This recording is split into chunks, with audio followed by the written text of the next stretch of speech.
Hello everyone, it's Michael Jones. Gonna start catching up on my reading from my week of off. First read is gonna be out of for March 4th. I got some catching up to do. Numbers 2 colon verse 1 through 3 verse 51. Then the Lord gave these instructions to Moses and Aaron. When the Israelites set up camp, each tribe will be assigned its own area. The tribal division will camp beneath their family banners on all four sides of the tabernacle, but at some distance from it. The divisions of Judah, Issachar, and Zebulun are to camp toward the sunrise on the east side of the tabernacle. Beneath their family banners, these are the names of the tribes, their leaders, and numbers of their registered troops. So we have the tribe, the leader, and the numbers. Judah, Nahshon, son of Amminadab, 74,600. Issachar, Nathaniel, son of Zur, 54,400. Zebulun, Elibai, son of Helon, 57,400. So the total of all the troops on Judah's side of the camp is 186,400. These three tribes are to lead the way whenever the Israelites travel to the new campsite. The division of Reuben, Simeon, and Gad are to camp on the south side of the tabernacle beneath their family banners. And these are the names of the tribes, their leaders, and the numbers of their registered troops. Tribe leader number: Reuben, Elzar, son of Shadir, 46,500. Simon, Shemuel, son of Zurshaddai, 59,300. And Gad, Elisaph, son of Deuel, 45,650. So the total of the troops on Reuben's side of the camp is 151,450. These three tribes will be second in line whenever the Israelites travel. Then the tabernacle carried by the Levites will set out from the middle of the camp. All the tribes are to travel in the same order that they camp, each in position under the appropriate family banner. The divisions of Ephraim, Manasseh, and Benjamin are to camp on the west side of the tabernacle beneath their family banners. These are the names of the tribes, their leaders, and the numbers of their registered troops. Ephraim, Elishma, son of Ammon, 40,500. Manasseh, Gamaliel, son of Pedzer, 32,200. And Benjamin, Abdon, son of Gideon, 35,400. So the total of their troops on Ephraim's side is 108,100. These three tribes will be third in line whenever the Israelites travel, and the division of Dan, Asher, and Naphtali are to camp on the north side of the tabernacle beneath their family banners. These are the names of the tribes, their leaders, and numbers of their registered troops. Dan, Azir's son of Ammihadai, 62,700. Asher, Pagiel, son of Ochran, 41,500. And Naphtali, Arir, son of Enan, 53,400. So the total of all their troops on Dan's side of the camp is 157,600. These three tribes will be last marching under their banners whenever the Israelites travel. In summary, the troops of Israel listed by their families totaled 603,550, but as the Lord had commanded, the Levites were not included in the registration. So the people of Israel did everything as the Lord had commanded Moses. Each clan and family set up camp and marched under their banners exactly as the Lord had instructed them. And this is the family line of Aaron and Moses as it was recorded when the Lord spoke to Moses on Mount Sinai. The names of Aaron's sons were Nadab, the oldest, Abihu, Elzar, and Ithamar. These sons of Aaron were anointed and obtained a minister as priest, but Nadab and Abihu died in the Lord's presence in the wilderness of Sinai when they burned before the Lord the wrong kind of fire, different than he had commanded, since they had no sons. This left only Eleazar and Ithamar to serve as the priests of their father Aaron. Then the Lord said to Moses, "Call forward the tribe of Levi, and present them to Aaron the priest to serve as his assistants. And they will serve Aaron and the whole community, performing their sacred duties in and around the tabernacle.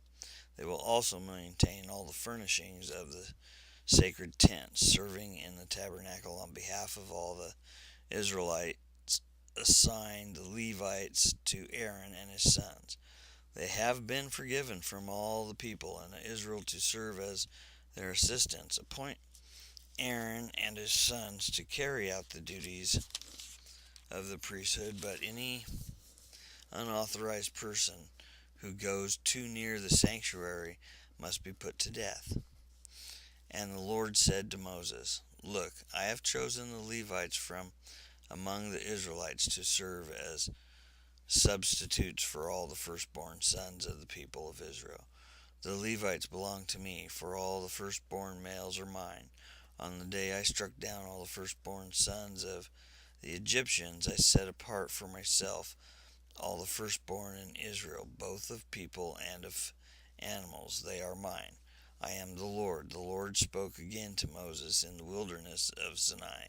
He said, "Record the names of the members of the tribe of Levi by their families and clans, and list every male who is 1 month old or older." So Moses listed them just as the Lord had commanded. And Levi had 3 sons whose names were Gershon, Kohath, and Merari.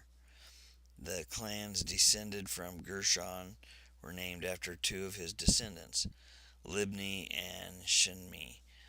The clans descend from Kohath were named after 4 of his descendants, Amram, Izhar, Hebron, and Uzal. The clan descended from Merari were named after 2 of his descendants, Mali and Mushi. These were the Levite clan listed according to their family groups. The descendants of Gershon were composed of the clans descended from Libni and Shimei. There were 7,500 males 1 month old or older among these Gershonite clans. There were assigned the area to the west of the tabernacle for their camp. The leader of the Gershonite clans was Elisaph, son of Lael. These 2 clans were responsible to care for the tabernacle, including the sacred tent with its layers of covering, the curtain at its entrance, the curtains of the courtyard that surrounded the tabernacle and altar, the curtains at the courtyard entrance, the ropes, and all the equipment related to their use. The descendants of Kohath were composed of clans descended from Amram, Izhar, Hebron, and Uzziel. There were 8,600 males 1 month old or older among these Kohathite clans. They were responsible for the care of the sanctuary, and they were assigned the area south of the tabernacle for their camp. The leader of the Kohathite clan was Elishaphan, son of Uzal, and these 4 clans were responsible for the care of the ark, the table, the lampstands, and altar, the various articles used in the sanctuary, the inner curtain, and all the equipment related to their use. Eleazar, son of Aaron, the priest, was the chief administrator over all the Levites, with special responsibility for the oversight of the sanctuary. The descendants of Merari were composed of the clans descending from Mali and Mushi. There were 6,200 males 1 month old or older among the Merite clans. They were as assigned the area north of the tabernacle. For their camp, the leader of the Merite clans, Azriel, son of Abil. These 2 clans were responsible for the care of the frames supporting the tabernacle, and the crossbars and the pillars, the bases, and the equipment related to their use. And they were also responsible for the posts of the courtyard and all their bases, pegs, and ropes. The area in front of the tabernacle in the east toward the sunrise was served for the tents of Moses and of Aaron and his sons, who had the final responsibility for the sanctuary on behalf of the people of Israel. Anyone other than a priest or Levite who went too near the sanctuary was to be put to death. And when Moses and Aaron counted the Levite clans, at the Lord's command, the total number was 22,000 males, 1 month old or older. And then the Lord said to Moses, "Now count all the firstborn sons in Israel who are 1 month old or older, and make a list of their names. The Levites must be reserved for me as substitutes for the firstborn sons of Israel. I am the Lord, and the Levites' livestock must be reserved for me as substitutes for the firstborn livestock of the whole nation of Israel." So Moses counted the firstborn sons of the people of Israel, just as the Lord commanded, and the number of firstborns who were 1 month old or older was 22,273. And then the Lord said to Moses, "Take the Levites and substitute for the firstborn sons of the people of Israel, and take the livestock of the Levites as substitutes for the firstborn livestock of the people of Israel.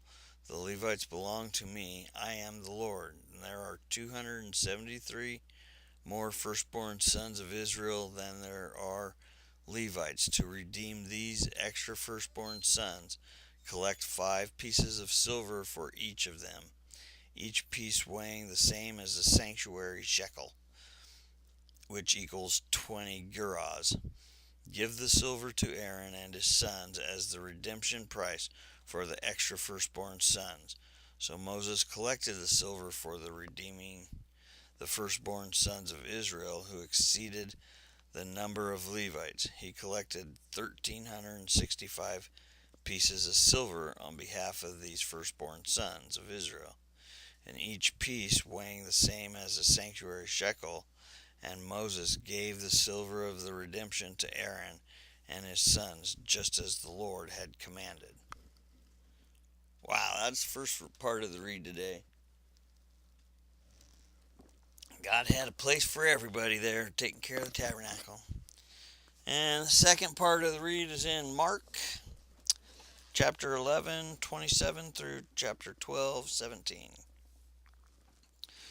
Again, they entered Jerusalem as Jesus was walking through the temple area. The leading priests, the teachers of religious law, and the elders came up to him. They demanded, "By what authority are you doing all these things? Who gave you the right to do them?"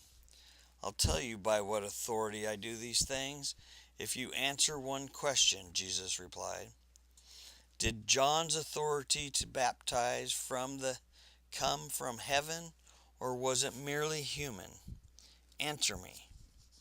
They talked it over among themselves. "If we say it was from heaven, he will ask us why we didn't believe John. But do we dare say it was merely human?" For they were afraid of what the people would do, because everyone believed that John was a prophet. So finally they replied, "We don't know." And Jesus responded, "Then I won't tell you by what authority I do these things." Got him. Then Jesus began teaching them with stories. A man planted a vineyard.